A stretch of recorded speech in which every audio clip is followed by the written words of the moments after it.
Good morning. Today is 22nd November 2016 and we are going to discuss the articles of The Hindu.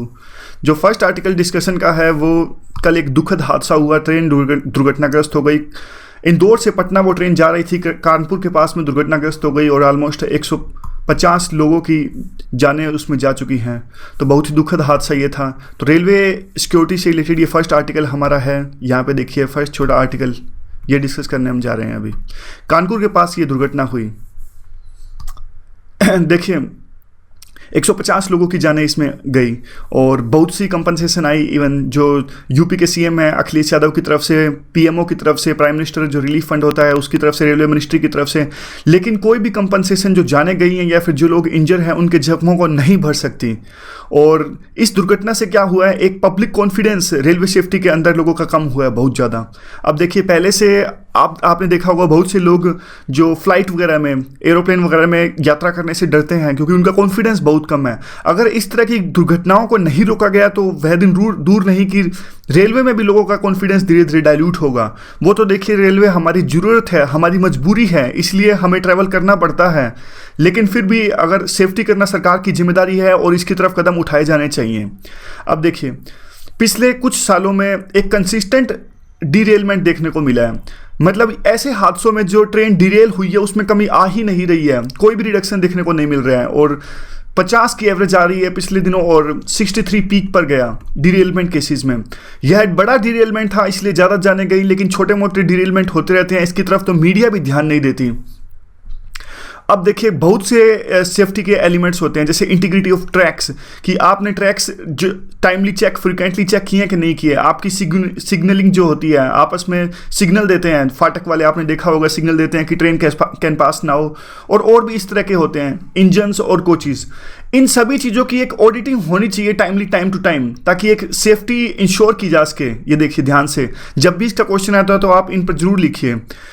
Integrity of tracks, signalling, engines and coaches, इनकी timely auditing होनी चाहिए। और जो 70% cases होते हैं इन दुर्घटनाओं के, उनमें 70% केसेस में तो ह्यूमन एरर रिस्पॉन्सिबल होती है।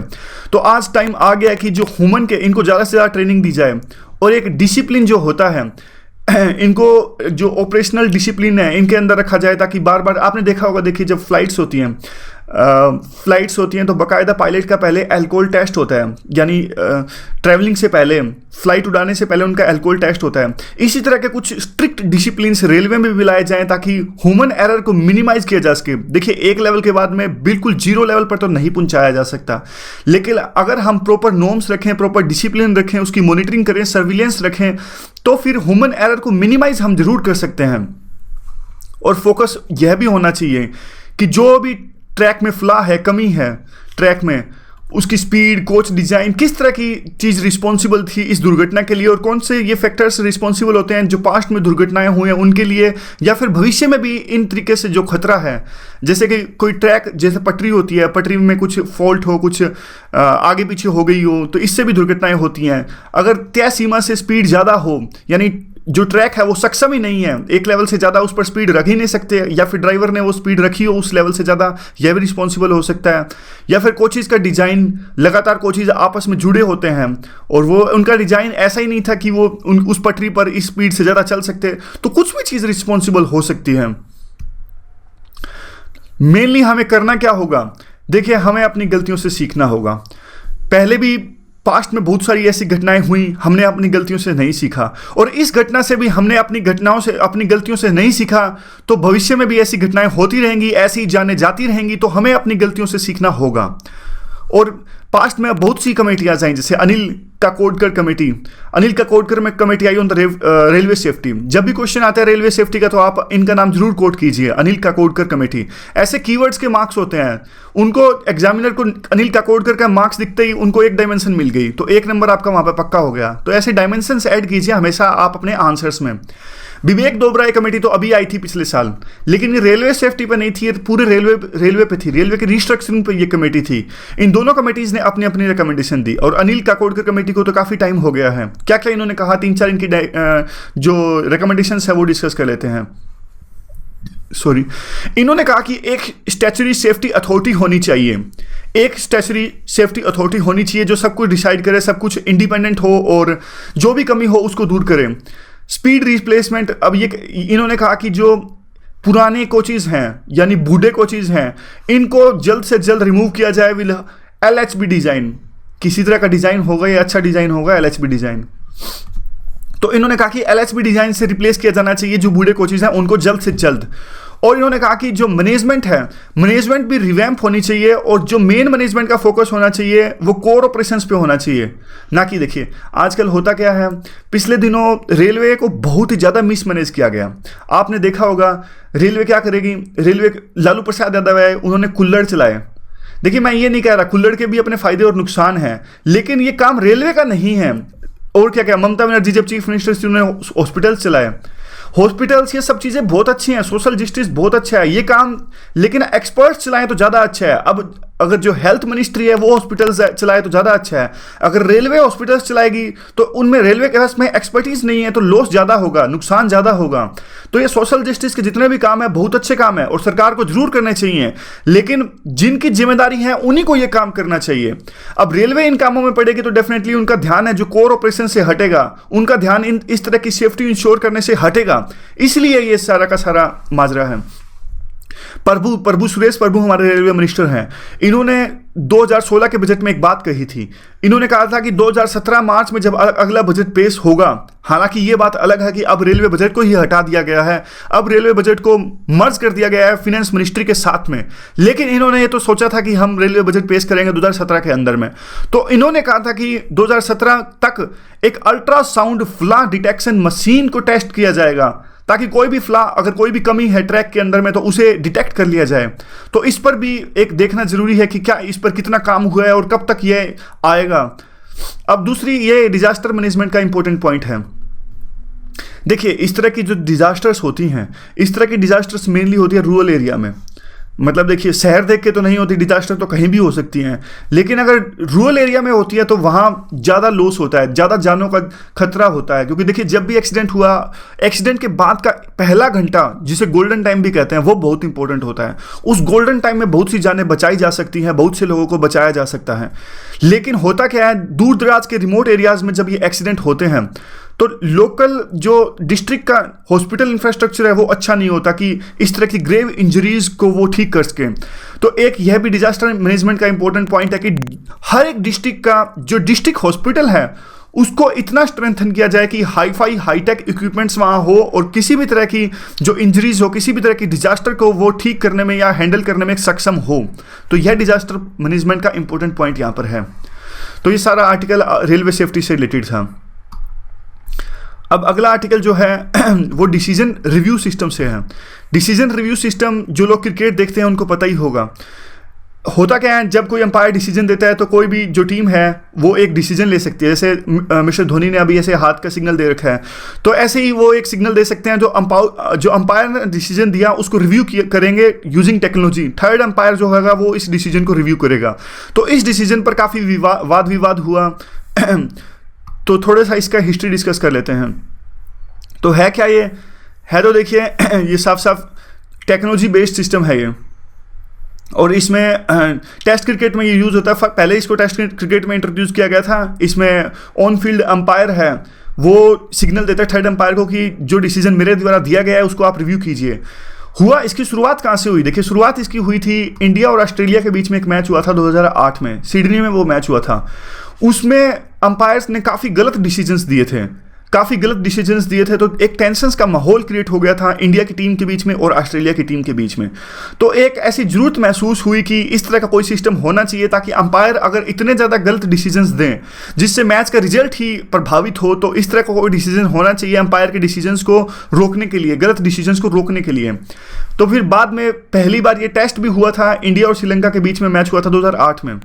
यानी ऑस्ट्रेलिया के जो मैच हुआ था उसमें बहुत ही खराब इंप्रेशन आया, तो 2008 में पहली बार ये टेस्ट भी हो गया और इंटरनेशनल क्रिकेट काउंसिल ने इसे अलाउ कर दिया। टेस्ट हुआ था 2008 में और 2009 में इसको इंडियन आईसीसी ने अलाउ कर दिया।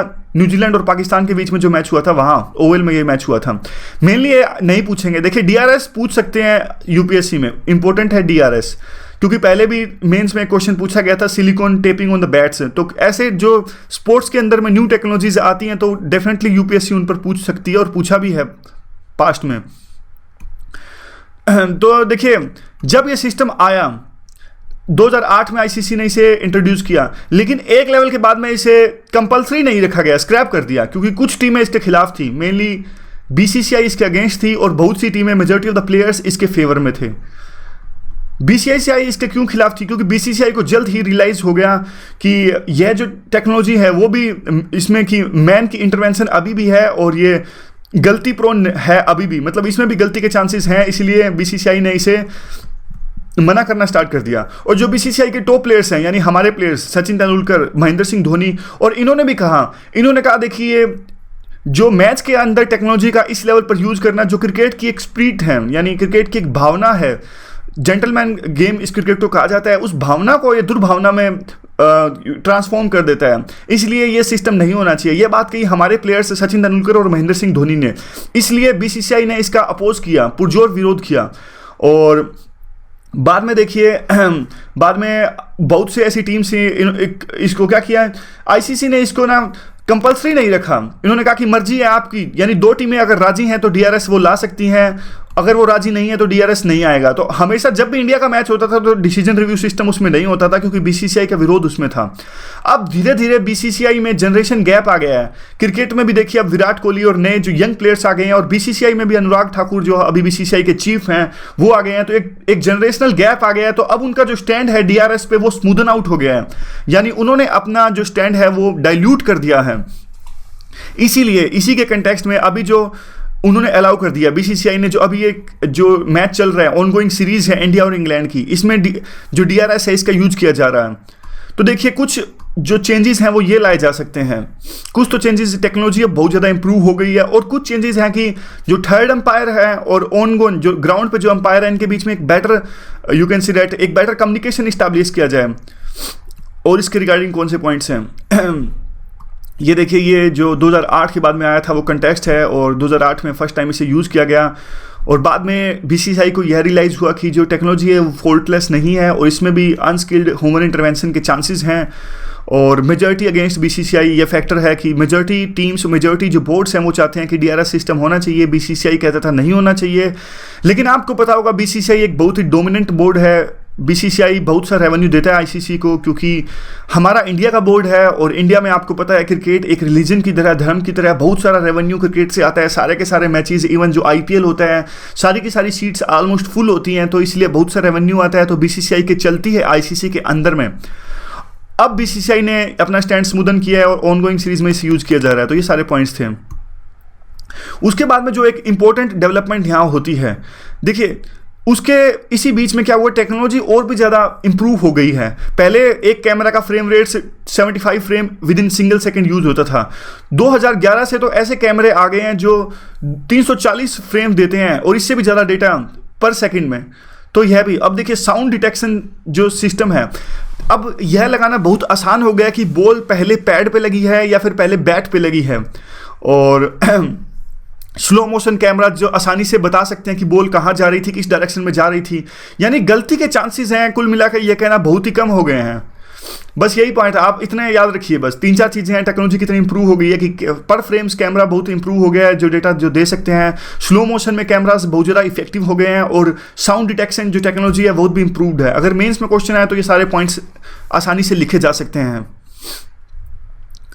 अब देखिए, ऐसे आपको जिन्होंने क्रिकेट नहीं देखा होगा, शायद उनको आर्टिकल थोड़ा सा हो सकता है उनके लिए कुछ दिक्कत हो, लेकिन होता ये सिंपल भाषा में यही है कि अंपायर जब कोई डिसीजन देता है तो उसकी गलती को रिमूव करने के लिए इसमें टेक्नोलॉजी का इंप्रूव करते हैं। ये देखिए, टेक्नोलॉजी का यूज करते हुए यह पता लगाया जा सकता है कि बॉल किस डायरेक्शन में जा रही थी, वो विकेट के लगने वाली थी या नहीं लगने वाली थी, वो बॉल पैड के लगी है या बैट के लगी है। इस तरह से मेन आप बस इतना याद रखिए, जो लोग क्रिकेट नहीं देखते, कि यह अंपायर की गलती को रिमूव करने के लिए है।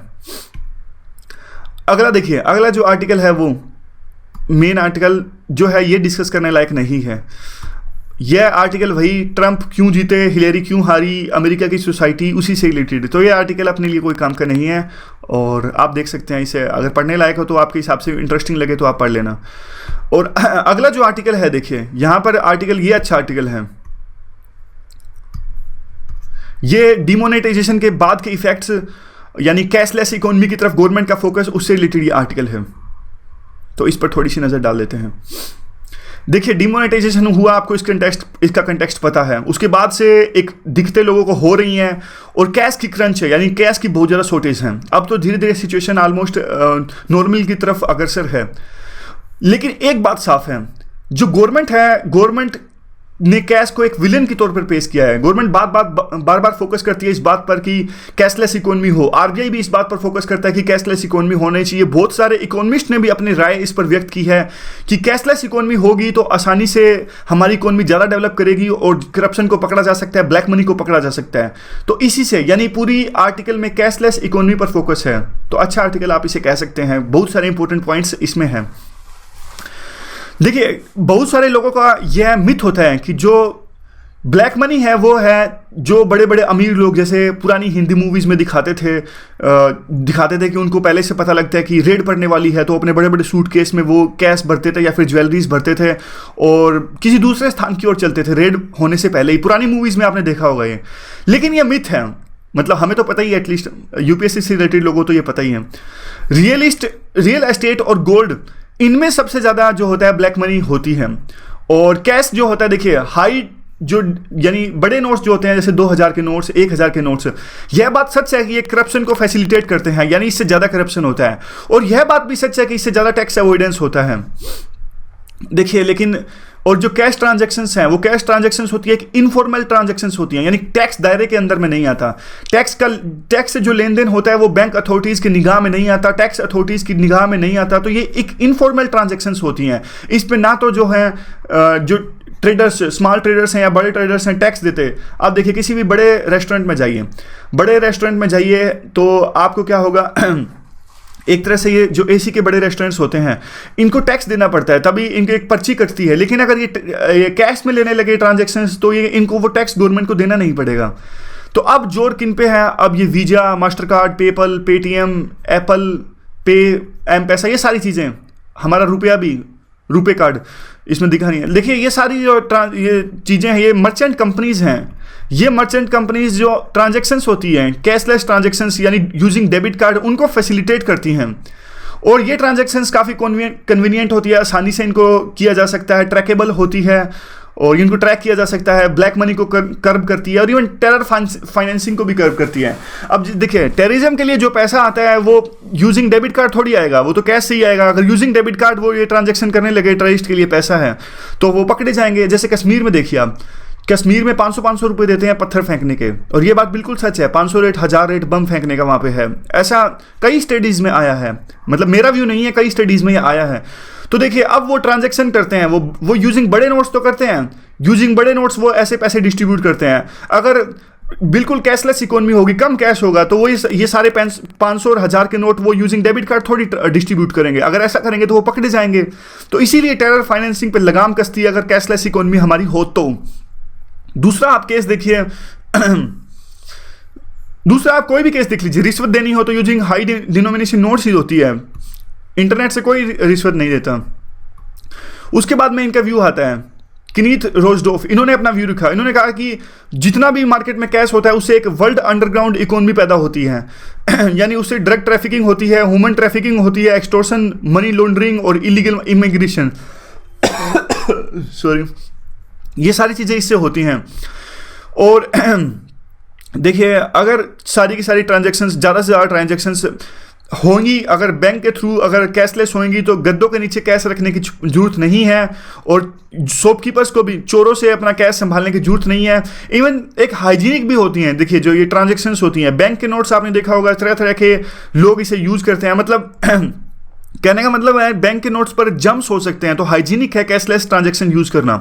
और सबसे बड़ी बात तो देखिए, हम जो डेली लाइफ में फील करते हैं, ये आर्टिकल में नहीं लिखा है, जो चेंज की प्रॉब्लम है, जो ये शॉपकीपर्स हमें खुली टॉफ़ियाँ या फिर ये चीज़ें दे देते हैं। कई बार तो ऐसे होता है कि 2 रुपये की चीज़ ली, 8 टॉफ़ी पकड़ा दी।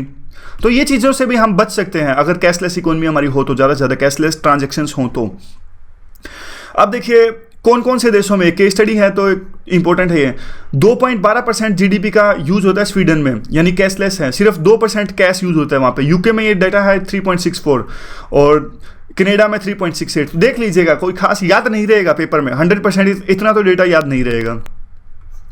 Cash is still favoured in some economies, like देखिए BIS स्टडी की जो बैंक जो होता है सेटलमेंट वाला, इन्होंने बताया कि जापान में अभी भी 15.67% कैश यूज होता है। तो ये कुछ इकोनॉमीज हैं जहाँ अभी भी कैश बहुत ज़्यादा यूज होता है, और जापान में तो ये फिगर 20.04% है। जो 15.67% है वो हांगकांग का फिगर है, और 12.239% रशिया का। यानी ये सारा डेटा है। हमारे इंडिया में अभी भी 11.55% कैश यूज होता है।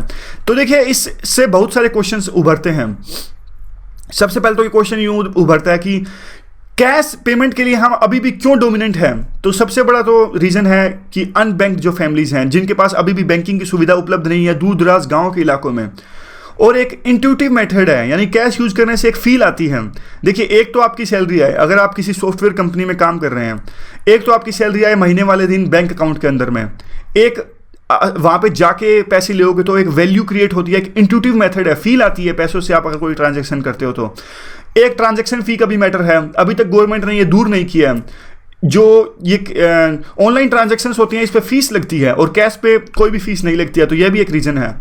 एक प्राइवेसी भी रीज़न है। देखिए आप ऑनलाइन जितने भी ट्रांजेक्शन्स करते हो तो सारे पकड़ लेते हैं। मतलब आप देखिए, आप कोई भी एग्जांपल ले लीजिए, छोटा एग्जांपल ले लीजिए, एक स्टूडेंट है, स्टूडेंट अगर सारे के सारे ऑनलाइन रिचार्ज करेगा, सब कुछ करेगा, तो उसके पेरेंट्स ने अगर कभी वो सारा उनका अकाउंट स्कैन कर लिया, यानी अगर किसी भी मान लो जरूरत भी पड़ गई, उनके पेरेंट्स को उनके पैन कार्ड की जरूरत पड़ गई, तो उन्होंने सारा डेटा स्कैन कर लिया, तो उनको दिखेगा गर्लफ्रेंड के लिए या फिर आपस में बॉयफ्रेंड के लिए कितने रिचार्ज किए हैं, कैसा है। तो एक प्राइवेसी की बात आप कह सकते हैं, इसे प्राइवेसी रहती है अगर आप कैसे ट्रांजेक्शन्स करते हो तो। और इसके बाद में बिग ब्रदर, यानी देखिए इसका भी डर है कि आपकी गवर्नमेंट सारा का सारा आपका डेटा, यानी जितनी ट्रांजेक्शन्स आप कर रहे हो उसको स्कैन कर रही हो, और ये सारी चीज़ें। और ये एक सिक्योरिटी का भी इशू है, यानी हैकर्स, आपने पिछले दिनों देखा होगा कि 32 लाख जो डेबिट कार्ड्स है उनका डेटा चोरी हो गया था, तो काफ़ी से लॉस लोगों को उठाना पड़ा। आजकल तो साइबर क्राइम्स और जो साइबर हैकिंग है वो उसकी बहुत ज़्यादा बढ़ रही है। तो कैश से ट्रांजैक्शन हम करते हैं तो ज़्यादा सिक्योर रहते हैं, इसका भी ये फैक्टर है। मतलब देखिए दोनों पॉइंट्स हमें मिल गए। इससे पहले हमने पॉइंट्स डिस्कस किए थे, क्या फ़ायदे हैं, यानी वो जम्स का फ़ायदा है, जम्स नहीं रहेंगे, और चोरी के डर से खतरा, और ये सारे फैक्टर्स थे कि कैश से क्यों ट्रांजैक्शंस होनी चाहिए। यानी हमें दोनों पक्ष के पॉइंट मिल गए, इसीलिए आर्टिकल इंपॉर्टेंट है। कंप्लीट आर्टिकल आप इसे कह सकते हैं। डिजिटल मनी रेडीनेस इंडेक्स, यह भी एक फैक्टर है। क्या हम तैयार हैं कैशलेस इकोनॉमी के लिए? क्या हम तैयार हैं? मतलब तैयारी से पहले अगर हम ये कैशलेस इकोनॉमी बिल्कुल थोपेंगे, इंपोज करेंगे जनता पे, तो डेफिनेटली एक डिजास्टर हो सकता है। तो हमें ये जो डिजिटल मनी रेडीनेस इंडेक्स होता है, तो इंडिया ने काफ़ी लो परफॉर्म किया, तो पहले हमें तैयार होना पड़ेगा इसके लिए। अब दूसरा, बहुत सारे ऐसे क्वेश्चंस उठते हैं। देखिए जापान जैसा कंट्री जहां 20% जो ट्रांजैक्शंस हैं जीडीपी की वो कैश से होती हैं, फिर भी वो वहां पे ब्लैक मनी नहीं है, ब्लैक मनी का हेवन, स्वर्ग नहीं माना जाता है जापान। तो ऐसा क्यों?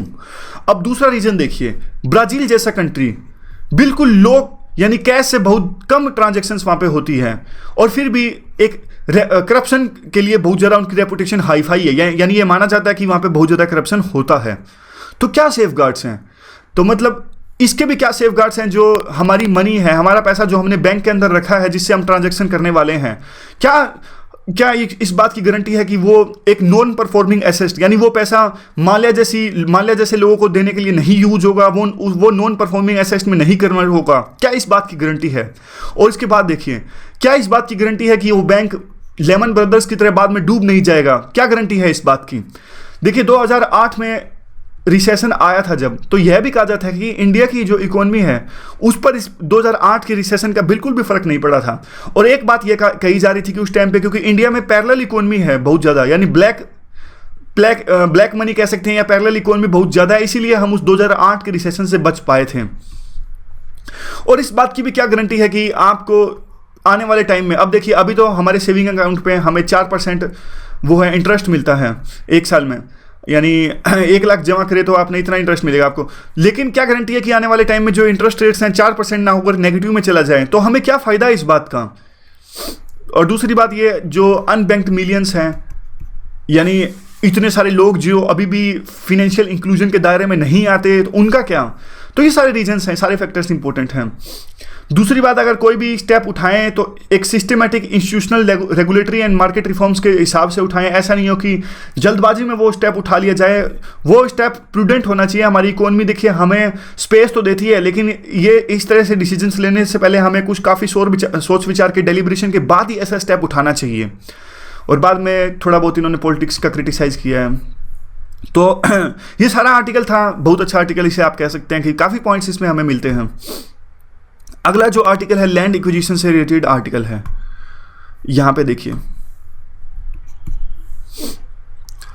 ये आर्टिकल हम अभी डिस्कस करने वाले हैं। देखिए आपको याद होगा कि पिछले दिनों जयराम रमेश का एक आर्टिकल आया था। जयराम रमेश ने बताया था, यानी जो डेली न्यूज़पेपर पढ़ते हैं या फिर डेली जो डिस्कशन करते हैं उनको याद होगा जरूर। मैं आपको याद दिलाने की कोशिश करता हूं और आप सोचिएगा आपको याद आता है कि नहीं आता। जयराम रमेश ने 3 आर्टिकल दिए थे। एक तो सेंट्रल गवर्नमेंट ने कहा है कि स्टेट गवर्नमेंट को कहा है कि आप अपना अपना लॉ बनाइए, 254(2).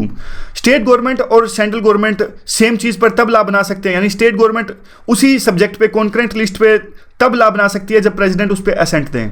और जयराम रमेश ने कहा था कि using this article state government जो है वो LARR लैंड एक्विजिशन एक्ट को डाइल्यूट कर रहे हैं। दूसरा उन्होंने यह इशू उठाया था कि जो प्रेसिडेंट के असेंट है वो एप्लीकेशन ऑफ माइंड यूज करना चाहिए प्रेसिडेंट को, लेकिन वो नहीं करते और अपने आप से हर समय इसको जो स्टेट के लॉ को तवज्जो दे देते हैं, यानी उसको साइन कर देते हैं और जानबूझ के सेंटर इसको यूज करता है ताकि एक लैंड एक्विजिशन एक्ट को डाइल्यूट किया जा सके। तो ये सारे पॉइंट्स उस आर्टिकल में हमने डिस्कस किए थे।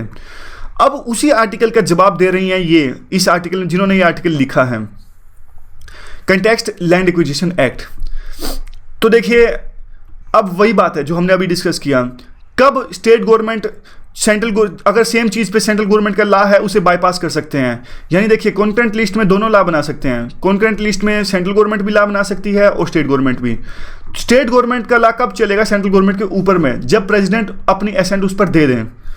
तो देखिए अब दिक्कत क्या है, सेंट्रल गवर्नमेंट के अपने लॉ की जरूरत है क्यों, यानी सेम चीज़ पर। अब देखिए different levels of developments and different locations पर। यहाँ पे देखिए अलग से पेज ले लेते हैं एक।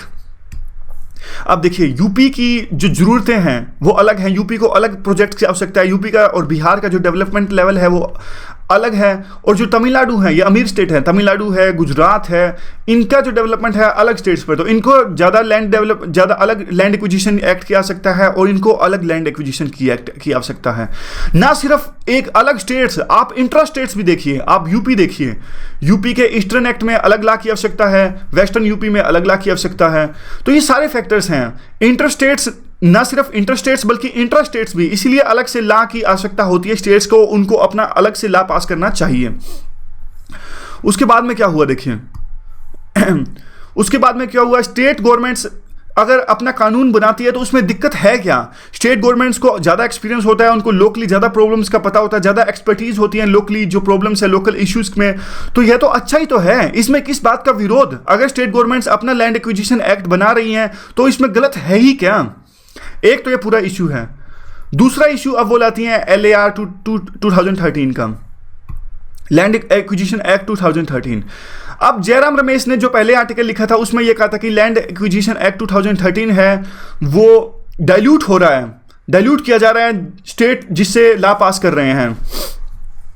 अब देखिए सोशल इंपैक्ट असेसमेंट जो होता है, सोशल इंपैक्ट असेसमेंट तो LARR के अंदर में, लैंड एक्विजिशन एक्ट के अंदर में उन्होंने खुद ने डाइल्यूट कर रखा है। लैंड एक्विजिशन एक्ट 2013 के सेक्शन 749 में ये साफ साफ लिखा है कि अगर गवर्नमेंट चाहे तो अगर सोशल इंपैक्ट असेसमेंट की जो अथॉरिटी होता है उन्होंने भी डिसीजन दिया तो भी स्टेट गवर्नमेंट प्रोजेक्ट ला सकती है, तो भी इस लॉ जो कानून को बाईपास करते हुए प्रोजेक्ट इस्टेब्लिश कर सकती है। लेकिन इसके लिए उन्होंने रीजन्स को रिटर्न में लिखना होगा, बस यही बात है। यानी वो सोशल इंपैक्ट अथॉरिटी के डिसीजन को डाइल्यूट तो कर सकते हैं, लेकिन जो कारण है प्रोजेक्ट्स लाने के लिए उनको रिटर्न में लिखना जरूरी है। दूसरी बात आती है कंसेंट क्लास की।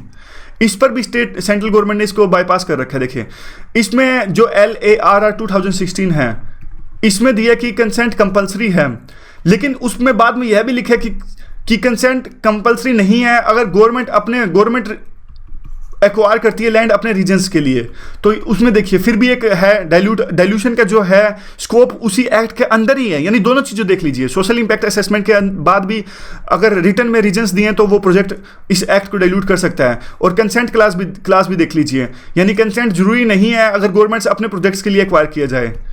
तो देखिए स्टेट गवर्नमेंट्स हैं, बल्कि स्टेट गवर्नमेंट्स के जो कंसेंट क्लास हैं वो तो और भी स्ट्रिक्ट हैं LARR 2013 से, यानी इसे आसानी से डाइल्यूट नहीं किया जा सकता। तो फिर देखिए क्या कमी है, मतलब क्यों ऐसा कहा जा रहा है कि स्टेट गवर्नमेंट जो ये लॉ पास कर रही हैं वो ज़्यादा डाइल्यूटेड हैं। अब एक इशू यहाँ पे उठता है, देखिए विलिंग और नॉन विलिंग का। क्या इशू है ये विलिंग और नॉन विलिंग का? देखिए जब भी कोई लैंड एक्वायर होता है तो उसके लिए हमारे LAR में देख लीजिए 70% रूरल और 80% अर्बन, मतलब ये वाइस वर्सा। तो यह देखिए जब भी कोई होता है तो एक वो बनता है, कुछ ऐसे किसान जो नहीं लैंड अपना देना चाहते और कुछ ऐसे किसान जो अपना लैंड देना चाहते हैं, वो चाहते हैं कि लैंड एक्वायर हो जाए, कोई बात नहीं, हमें कंपनसेशन मिलनी चाहिए। तो कितना ये परसेंटेज हो, मतलब देखिए 70-80% तो LARR 2013 में है, लेकिन स्टेट गवर्नमेंट्स जो लॉ पास कर रही है उसमें कितना परसेंटेज होना चाहिए, एक बड़ा इशू है।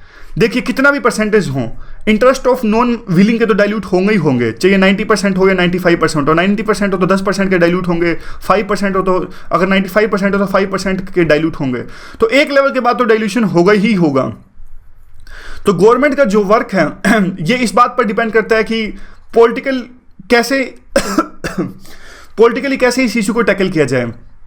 तो ये गवर्नमेंट की गारंटी बनती है कि एक प्रॉपरली कम्युनिकेशन इस्टेब्लिश किया जाए नॉन विलिंग किसानों के साथ में, उनको विश्वास दिलाया जाए कि उनको एक प्रॉपर कंपनसेशन दी जाएगी, उनको एम्प्लॉयमेंट दिया जाएगा उस जो प्रोजेक्ट इस्टेब्लिश हो रहा है उससे, और उनको एक विश्वास दिलाया जाए कि इस प्रोजेक्ट से आपको फ़ायदा ही होगा। और अपोजिशन का क्या काम है? देखिए अपोजिशन का काम तो यह है कि अगर ऐसा नहीं होता है, जो बात इस गवर्नमेंट ने कही है ऐसा नहीं होता, तो उसके खिलाफ में आवाज़ उठाएं, उसके खिलाफ में विरोध करें, ताकि जो नॉन विलिंग है उनके इंटरेस्ट को रिप्रेजेंट किया जाए प्रॉपरली।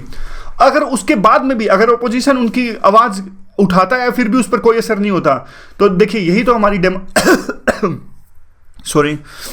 यही तो हमारी जो डेमोक्रेसी है उसकी एक ब्यूटी है। तो वो बंदा कोर्ट में जा सकता है, कोर्ट में अपनी जमीन के जो एक्विजिशन हुआ है उसके विरुद्ध में जा सकता है, आवाज उठा सकता है। जो थर्ड इशू है वो है प्रेसिडेंट एसेंट का। देखिए आर्टिकल 252 इसमें साफ साफ दिया कि प्रेसिडेंट जिस बात को एसेंट दे सकते हैं तो उसको अपना एप्लीकेशन ऑफ माइंड इस्टेब्लिश करना पड़ेगा। तो देखिए इसमें तो क्या है, इसमें तो अब लैंड एक्विजिशन है वो इजी, इसमें क्या LAR 2013 में बिफोर इलेक्शन से यह जो एक्ट आया था, यानी जो LAR 2013 आया था, ये यूपीए गवर्नमेंट लाई थी और इलेक्शन से पहले लाई थी। तो देखिए गलत मूव, गलत प्रेसिडेंट था। आप इलेक्शन से पहले कोई भी प्रोजेक्ट ला के रख दो, यह देखे बिना रैशनली कि वो सही है गलत है, उससे डेवलपमेंट से प्रोजेक्ट्स को बाधा होगी या नहीं होगी। तो इस तरह के प्रोजेक्ट को अगर प्रेसिडेंट एसेंट देते हैं अपने, तो कुछ भी गलत नहीं है। और हुआ क्या था, देखिए एक इंपॉर्टेंट बात यहाँ पे क्या है, ये ध्यान देने वाली बात है यहाँ पे। देखिए LARR 2013 आने से पहले, यहाँ इस एक्ट के आने से पहले क्या था, 894 लैंड एक्विजिशन एक्ट था। ये एक्ट था लैंड एक्विजिशन एक्ट, लेकिन इसे कोई यूज नहीं करता था। यानी LAR 2013 से पहले सेंटर में ये एक्ट था, लेकिन इसे कोई यूज नहीं करता था। सभी स्टेट गवर्नमेंट्स ने अपना अपना एक्ट, लैंड एक्विजिशन एक्ट पास कर रखा था अपने अपने स्टेट्स के अंदर में। तो अब क्या हुआ है, अगर अब स्टेट गवर्नमेंट्स अपना अपना लॉ दोबारा से पास कर रही हैं तो इसमें गलत ही क्या है? अगर ऐसा करती हैं तो वही सिचुएशन तो होगी जो पहले थी LAR 2013 से पहले, यानी we are back to square one.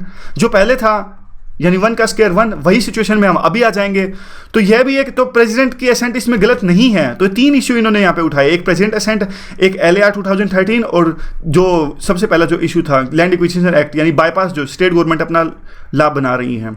तो यह आज की सारी डिस्कशन थी। अगर आपको PDF में यह चाहिए सारी की सारा जो हमने अभी डिस्कस किया, तो आप इस पे onlyias.com पे अपना सब्सक्राइब कर लीजिए और आगे से आपको ये email ID पर मिल जाएगा, और जिसका लिंक डिस्क्रिप्शन बॉक्स में भी दिया है। So thanks very much for discussion.